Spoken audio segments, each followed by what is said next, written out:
സദൃശ്യവാക്യങ്ങൾ 9:1. ജ്ഞാനമായവൾ തനിക്ക് ഒരു വീട് പണിതു.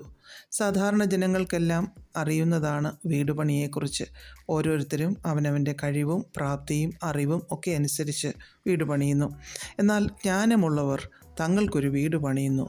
ഒന്ന് എന്ന് പറയുമ്പോൾ അത് ഈ ലോകത്തിലെ വീടല്ല എന്ന് നമുക്ക് മനസ്സിലാകും. നാം പണിയുന്ന ആത്മീയ ഗ്രഹത്തെക്കുറിച്ചാണത് പറയുന്നത്. അത് ഒന്നേയുള്ളൂ, ക്രിസ്തുവാകുന്ന മൂലക്കല്ലിന്മേൽ. ആ അടിസ്ഥാനത്തിൽ ഒന്ന് മാത്രം. പല അടിസ്ഥാനങ്ങളിൽ പല വീടുകൾ പണിതാൽ നമുക്ക് സ്ഥിരതയില്ലാതെയാവുകയും നമ്മുടെ ലക്ഷ്യം തെറ്റുവാനും ഇടയായിത്തീരുന്നു. മത്തായി 16:18 ഈ പാറമേൽ ഞാൻ എൻ്റെ സഭയെ പണിയും, പാതാള ഗോപുരങ്ങൾ അതിനെ ജയിക്കുകയില്ല എന്ന് കർത്താവ് തന്നെ പറഞ്ഞിരിക്കുന്നു. പാതാള ഗോപുരങ്ങൾ ജയിക്കാത്ത ഭവനം, ജീവിതം, അത് വേണമെങ്കിൽ നാം ക്രിസ്തുവാകുന്ന പാറമേൽ ഭവനം പണിയേണ്ടിയിരിക്കുന്നു.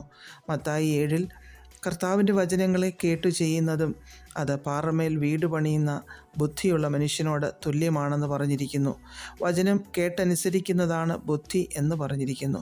പാറമേൽ വീട് പണിതാൽ വൻമഴ ചൊരിഞ്ഞാലും നദികൾ പൊങ്ങിയാലും കാറ്റടിച്ച് അതിന്മേൽ അലച്ചാലും വീഴില്ല. കാരണം പാറമേൽ അടിസ്ഥാനമുള്ളതാണത്. കാറ്റ് അടിക്കുകയും വീടിന്മേൽ അലയ്ക്കുകയുമാണ് അതിനെ വീഴിക്കുവാനായി. ശത്രുവിൻ്റെ പദ്ധതി ഇതൊക്കെയാണ്. നമ്മെ ഏതൊക്കെ രീതിയിൽ വീഴിക്കാം എന്നതാണ് അവൻ്റെ ചിന്ത. അതിന് നമ്മുടെ ജീവിതത്തിലേക്ക് കഷ്ടതയുടെ, ദുരിതങ്ങളുടെ വൻമഴ അയക്കും. 4 വശത്തു നിന്നും വെള്ളം പോലെ നമ്മെ മൂടിക്കളയത്തക്കതായ പ്രതിസന്ധികളെ അയക്കും. കാറ്റയച്ച് നമ്മുടെ വീടിന്മേൽ അത് ശക്തിയോടെ അടിക്കുവാനിടയാകും. എന്നാൽ ഒരു ദൈവ പൈതലിൻ്റെ ആത്മീയ ഗ്രഹം വീഴില്ല, ബലഹീനമാകില്ല. കാരണം അടിസ്ഥാനം ഉറച്ചതാണ്. 1 പത്രോസ് 2:5 നിങ്ങളും ജീവനുള്ള കല്ലുകളെന്ന പോലെ ആത്മീയ ഗ്രഹമായി യേശുക്രിസ്തു മുഖാന്തരം ദൈവത്തിന് പ്രസാദമുള്ള ആത്മീയ യാഗം കഴിപ്പാൻ തക്കവണ്ണം വിശുദ്ധ പുരോഹിത വർഗമാകേണ്ടതിന് പണിയപ്പെടുന്നു എന്ന് നാം വായിക്കുന്നു.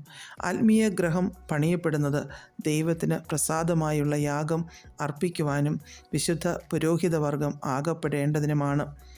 എഫേസ്യർ 2:22 അവനിൽ നിങ്ങളെയും ദൈവത്തിൻ്റെ നിവാസമാകേണ്ടതിന് ആത്മാവിനാൽ ഒന്നിച്ച് പണിതു വരുന്നു എന്ന് നാം വായിക്കുന്നു.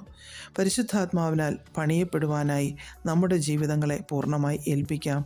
ലോകം നമുക്ക് പകർന്നു തരുന്ന ഒരു ബുദ്ധിയുടെ മാർഗമുണ്ട്.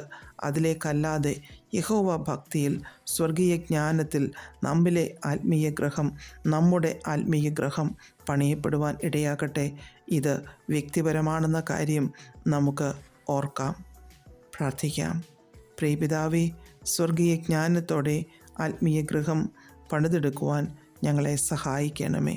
യേശുക്രിസ്തുവിൻ്റെ നാമത്തിൽ ആമേൻ. God bless us all.